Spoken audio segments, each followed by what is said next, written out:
confirm that Iran's supreme leader, the Ayatollah Khamenei, is dead.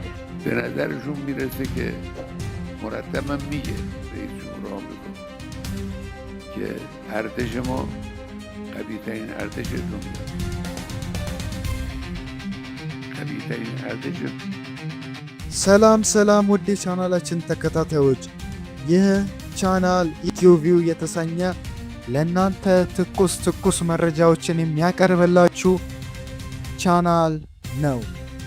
ዛሬ የምናየው በሰሞኑን ሰበር ዜና ሆኖ የቆየውን የኢራን የበላይ መሪ አያቶላ አሊ ኻሜኒ እንደ አውሮፓውያን አቆጣጠር የካቲት 28 ቀን 2026 ዓመተ ምህረት በአሜሪካና በእስራኤል በተሰነዘረ የተቀናጀ ጥቃት መገደላቸው ተረጋግጧል።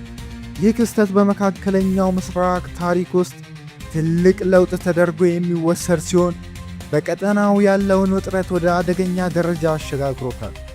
ስለ ግድያው፣ ስለ ጥቃቱ በዝርዝር ሁኔታ የምንመለከት ይሆናል። የጥቃቱን ዝርዝር ሁኔታ በምናቀርብላችሁ ጊዜ የኢራን የበላይ መሪ የተገደሉት ኦፕሬሽን ኤፒክ ፊውሪ በተሰኘ መጠነ ሰፊ ወታደራዊ ዘመቻ ነው። ጊዜና ቦታውን እንመልከት።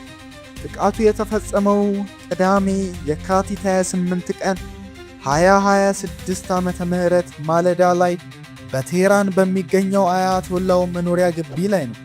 የጥቃቱ አይነት እስራኤልና አሜሪካ በጋራ በመሆን ባደረጉት የሚሳኤልና የሰው ሰራሽ የሰው አልባ አውሮፕላን ድሮን ጥቃት መሪው በቢሮአቸው ውስጥ ያሉ መገደላቸውን የኢራን መንግስት ሚዲያ አረጋግጧል።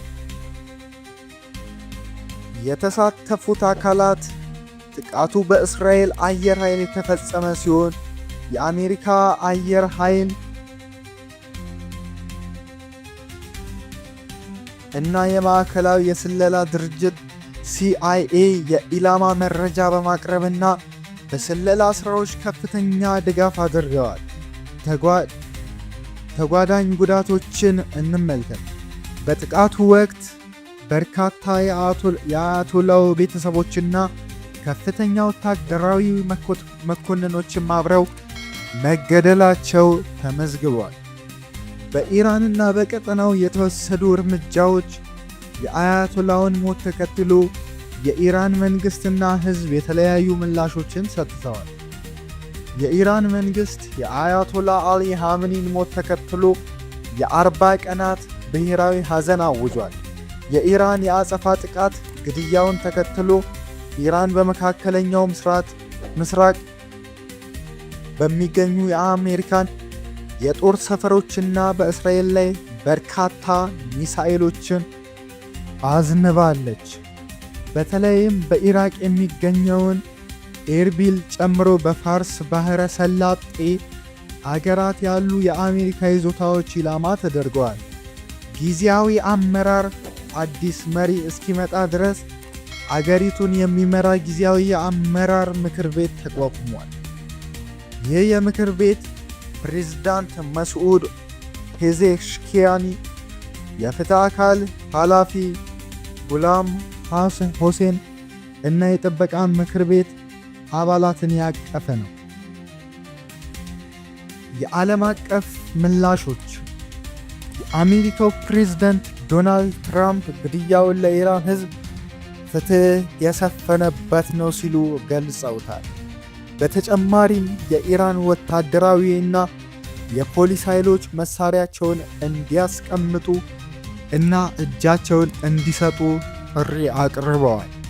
እስራኤል ጠቅላይ ሚኒስትር ቤንያሚን ኔታንያሁ ጥቃቱን የኢራን እስላማዊ አገዛዝን ለማስወገድና የኒውክሌር ፕሮግራሟን ለማክሸፍ የተወሰደ አስፈላጊ እርምጃ መሆኑን ገልጸዋል።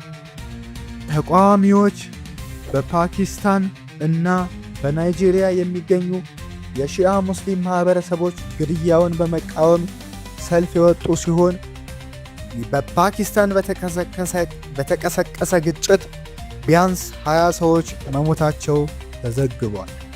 ወቅታዊ ሁኔታ በአሁኑ ወቅት በመላው ኢራን ከፍተኛ ውጥረት የሰፈነ ሲሆን እስካሁን በደረሰ ጥቃቶች የሟቾች ቁጥር ከ555 በላይ መድረሱን የኢራን ቀይ ጨረቃ ማህበር አስታውቋል።